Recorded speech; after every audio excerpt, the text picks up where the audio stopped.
My name is Amelia Parker. I was supposed to remember that night as the happiest of my life, my wedding night. But instead, it became the darkest, most humiliating moment I've ever lived through. You see, I had everything planned: the dress, the flowers, the music, even the way I'd look at my husband during our first dance. But what I never expected was for my brother's fiancée, of all people, to stand up in front of our entire family and declare that she was pregnant. Not just that, she said it was my husband's child. And I know what you're thinking. No, this wasn't some misunderstanding. This wasn't a prank. It was calculated. It was personal. It was revenge. But what she didn't know was that she wasn't the only one hiding a secret that night. Everything started about a year ago. My brother, Ethan, had met this girl named Kira at a charity fundraiser. She was beautiful, confident, a little too perfect, but I brushed it off. She and I didn't exactly click from the start. She'd make subtle comments about my clothes, my career, even our relationship. She'd laugh and say I was too traditional for a guy like Nathan, my fiancé. Still, I wanted to keep the peace. Ethan loved her, and family meant everything to me.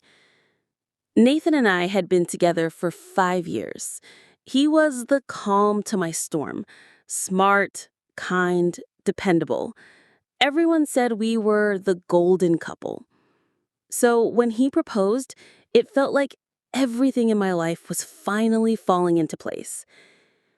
We planned a small, elegant wedding, nothing too flashy, just family and close friends.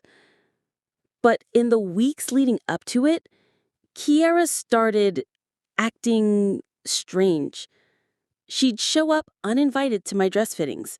She'd ask weirdly personal questions about Nathan's past, our intimacy, even our arguments. One day she cornered me in the bridal boutique. "You really think he's the one?" she asked, examining a veil like it bored her. I laughed nervously. "Of course. Why?" She shrugged. "No reason. Just, you always seemed too naive to see what's real."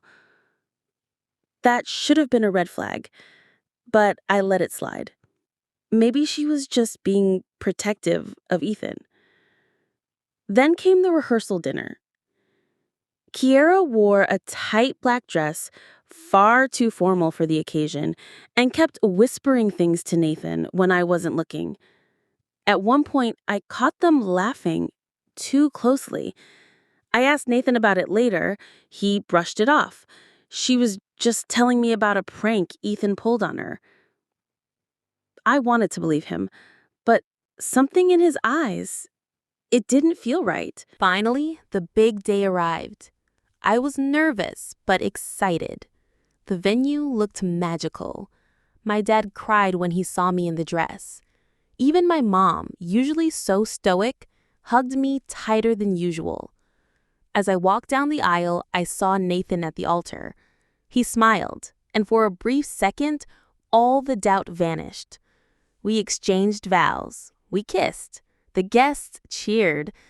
It was perfect. Until the reception. During the toasts, Ethan raised his glass first. Then Kiara stood up. At first, I thought she was just going to say a few kind words. She tapped her glass, smiled at the room, and said, "I know today is about love and new beginnings, but I think it's only fair we start this new journey with honesty." She turned toward me. "Amelia, I'm sorry to do this, but you deserve the truth." I froze. Everyone did. Her hand touched her stomach. "I'm pregnant." Gasps echoed around the room. "And the father is Nathan." My breath left my body. I looked at Nathan. His eyes were wide. He stood frozen, his champagne glass shaking in his hand. I couldn't speak. My brain couldn't catch up with what I was hearing. "She's lying," Nathan finally said, but his voice trembled. Kiera laughed. "Oh? Then explain the text, the receipts, the night at that hotel in March, room 312, remember?" And then she pulled out her phone. Photos, messages, everything. My father stood up and shouted. My mother fainted.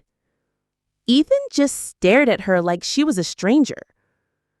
And me, I walked off that stage and locked myself in the bridal suite. But the story doesn't end there. Because when I finally stopped crying, I realized something. Kiera may have exposed Nathan, but she also exposed herself. And I still had a card to play. You see, months before the wedding, Nathan and I had a rough patch. He was working late, distant, moody. I started doubting him. So I did what most women wouldn't dare do. I followed him one night. He didn't go to the office. He didn't go to a bar. He went to Kiera's apartment. That night, I didn't confront him. Instead, I hired a private investigator. And what he found was gold. It wasn't just Nathan cheating. Kiera was playing all sides. She was also seeing an older man, a wealthy client she used to consult for.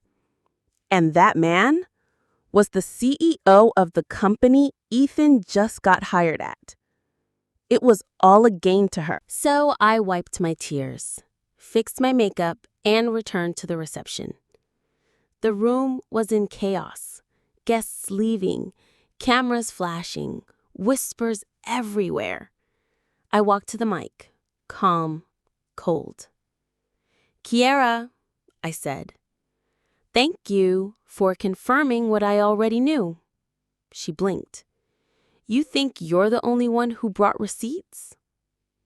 I turned to the screen and signaled the DJ.